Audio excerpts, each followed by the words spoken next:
Let's talk about religions. Every religion that's ever existed in the world, and there's been many, worships a supernatural being. In order to differentiate themselves and establish who they have to identify and make their own three things. They have to identify God, the supernatural being, explain that. Then they have to explain the communication from that supernatural being because he's got to tell you what to do, what's the worship all about. And then the third thing is there has to be rewards and punishment for worship or non-worship of that supernatural being. Otherwise, you don't have religion. If it would be not a supernatural being, then that would be a political regime. Somebody's in charge.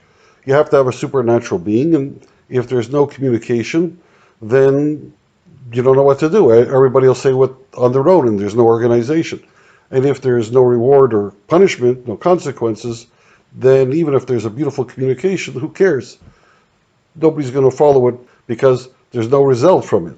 So you need those three things. The Torah religion, and I call it Torah religion, not Jewish religion, because the Torah religion is just a description of a reality that includes a God. And it's not confined to the Jewish people. It embraces all peoples. It's just a description of what we see as reality. And so that's why I'm going to call it the Torah religion. And back in 1200 or so, a famous rabbi by the name of Rabbi Moshe ben Maimon, in English he's called Maimonides, which means son of Maimon, that was his father's name. In Hebrew it's Rabbi Moshe ben Maimon, Moshe the son of Maimon, which we usually refer to by the initials Rambam. Look him up, he's a fascinating man, one of the greatest rabbis that ever lived. He exploded these three ideas into 13 to describe what he saw as the reality of the situation. And the first five of these describe the supernatural being, God, what we call God. The next four describe the communication or elements of the communication. And the last four describe elements of the reward and punishment, the consequences.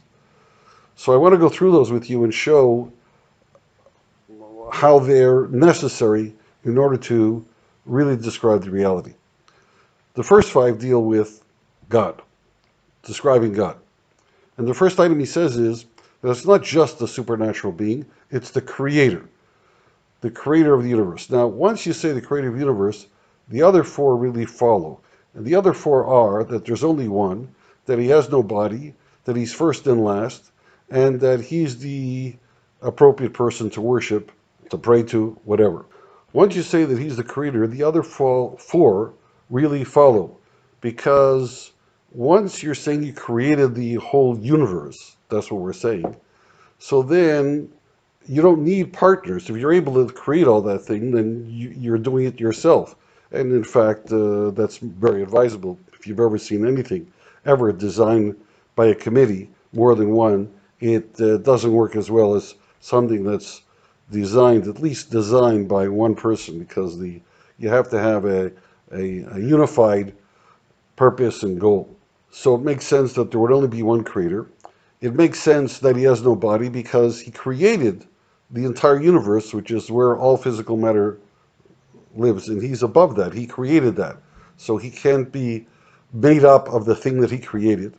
And for a similar reason, he has to be timeless, because we speak today about the space-time continuum. They go together, space and time. So he created time as well, so he can't be part of what he created. And finally, being the only one, he would be the one to worship. That makes sense too. So they all follow. Now, Rambam was one of the great scholars of our history, and especially in his time, he and his colleagues were known for not wasting words. They were very careful with the words. And so if he broke these into five items, I think that there has to be more substance behind each one of the ideas, because they all follow, as I just explained, they all follow from the fact that he's the one creator. You didn't really have to say them. If you insist that you want to expand it into five, there must be another message. That's what I'm going to discuss in the next video.